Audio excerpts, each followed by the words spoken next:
Hi,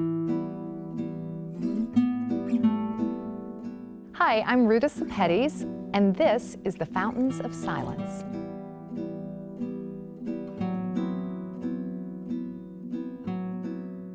When I went to Spain for my first book on tour, the Spanish people were so compassionate about the hidden history in that story. And when I asked them about their history, they said it was much too painful.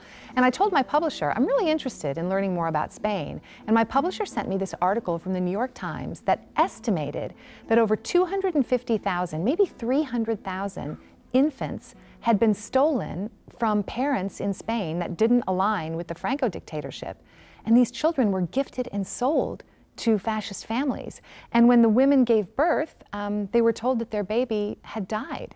I applaud you for telling these stories because it's history that needs to be told. I learned recently that history is a major in college. It ranks as one of the lowest. Students feel it's no longer an employable major. Yeah. And this is an opportunity we have with historical fiction to really go in and choose a time period that might be considered more obscure.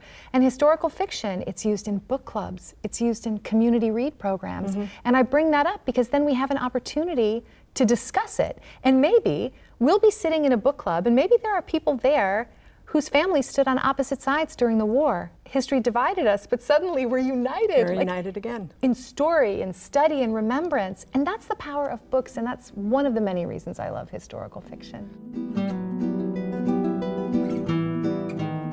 What scares you the most about your writing? Fear is a big component in what I do because I'm writing about time periods that I did not experience. And that's scary. And so my biggest fear is that I'm going to get it wrong. And I have such a desire to get it right, to be as authentic as I can. And sometimes that's paralyzing.